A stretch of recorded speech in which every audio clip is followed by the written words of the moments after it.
السلام علیکم، میرا نام ہے آصفہ تنبولی اور میرے چینل کا نیم ہے مس تنبولی۔ تو امید کرتی ہوں آپ لوگ سب خیریت سے ہوں گے۔ اس سے پہلے والی ویڈیو میں جو ہے تختی نمبر 1 کا غین تک ہو چکا تھا۔ اب دیکھتے ہیں اس کے آگے کا۔ اگر آپ نے وہ ویڈیو نہیں دیکھی ہے تو میں اس کا لنک نیچے ڈسکرپشن میں دے دوں گی۔ اس کے بعد ہے فا ادا ہوتا ہے تو اوپر کے جو دانت ہے وہ نیچے والے ہونٹوں کو ٹچ کرتے ہیں اور وہاں سے فا ادا ہوتا ہے۔ اس کے بعد ہے قاف بھی جو ہے 2 ہوتا ہے۔ یہ جو ہے بڑا قاف ہے اور یہ قاف نکلتا ہے حلق سے، قاف۔ اس کے بعد ہے چھوٹا کاف۔ یہ کاف کو نارملی ہم جیسے کاف پڑھتے ہیں ویسے ہی پڑھیں گے، بس جو بڑا قاف ہے اس کو حلق سے نکالیں گے، قاف۔ حلق میں جو کوا رہتا ہے یہ وہاں سے نکلتا ہے۔ اس کے بعد ہے لام۔ تو لام کا مخرج یہ ہے کہ زبان کی نوک اوپر کے دانتوں کے تالو کو لگتی ہے، یعنی دانت سے تھوڑا پیچھے ہٹ کر جو تالو ہے وہاں لگتی ہے، تو یہاں سے ادا ہوتا ہے لام۔ اس کے بعد ہے میم۔ جس طرح سے با ہونٹوں کے گیلے والے حصے سے ادا ہوتا ہے اسی طرح سے میم ہونٹوں کا جو آگے کا خشکی والا حصہ ہے، آپ ٹرائی کر کے دیکھ سکتے ہیں، وہاں سے نکلتا ہے میم۔ اس کے بعد ہے نون۔ تو نون جو ہے اوپر کے دانتوں کے، جب زبان اوپر کے دانتوں کی جڑوں میں لگے گی تو یہاں سے نکلے گا نون۔ اس کے بعد ہے واو۔ واو جب ادا ہوگا تو دونوں ہونٹ جو ہے گول ہو جائیں گے اور کنارے کا حصہ ملے گا اور بیچ کا کچھ حصہ جو ہے کھلا رہے گا۔ اس کے بعد ہے ہا اور حمزہ۔ ہا اور حمزہ جو ہے حلق کا وہ حصہ جو سینے کی جانب ہے وہاں سے نکلتے ہیں، ہا حمزہ۔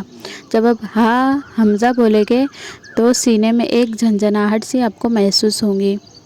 اس کے بعد ہے یا۔ جس طرح سے جیم اور شین کا مخرج ہے وہی مخرج یا کا بھی ہے کہ زبان کا بیچ کا حصہ جب تالو سے لگے گا اوپر کے تو وہاں سے ادا ہوں گے جیم، شین اور یا۔ اس کے بعد ہے یا۔ امید کرتی ہوں آپ لوگوں کے مخارج جو ہے سمجھ میں آ گئے ہوں گے، اور نہ سمجھ میں آئے تو نورانی قاعدے میں جو اس سے پہلے والے صفحے ہے شروع کے، اس میں آپ دیکھ سکتے ہیں اور خوب پریکٹس کیجیے۔ مخرج کا نکلنا بہت ضروری ہے قرآن شریف میں، پہلے بھی میں بتا چکی ہوں۔ اس کے بعد دیکھ لیتے ہیں امتحان۔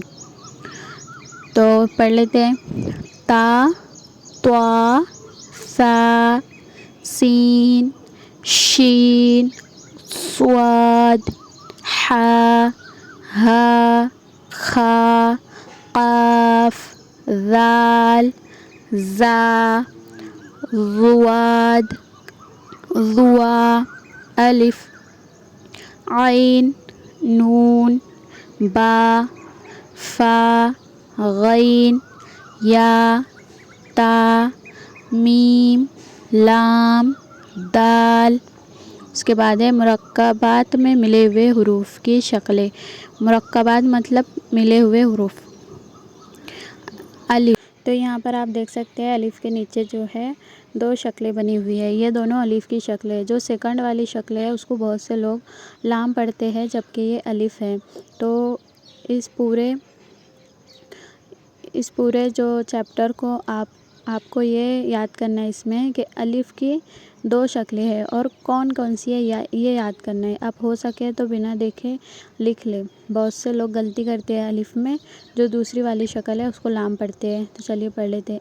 الف کی 2 شکلیں، با کی 2 شکلیں، تا کی 3 شکلیں، جیم کی 1 شکل، دال کی 1 شکل، عین کی 2 شکل۔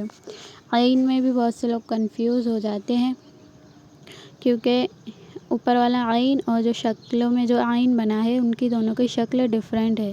تو آپ کو یہ یاد کرنا ہوگا کہ عین کی جو 2 شکلیں ہیں وہ کون سی ہے، اور ایک عین جو ہے حمزہ کی طرح بھی بنا ہوتا ہے بہت سی جگہ، تو لوگ اسے حمزہ ہی پڑھ لیتے ہیں۔ فا کی 2 شکلیں، کاف کی 2 شکلیں، لام کی 2 شکلیں، میم کی 2 شکلیں، نون کی 2 شکلیں، ہا کی 3 شکلیں، حمزہ کی 2 شکلیں، یا کی 2 شکلیں۔ امید کرتی ہوں آپ کو ویڈیو پسند آیا ہوگا۔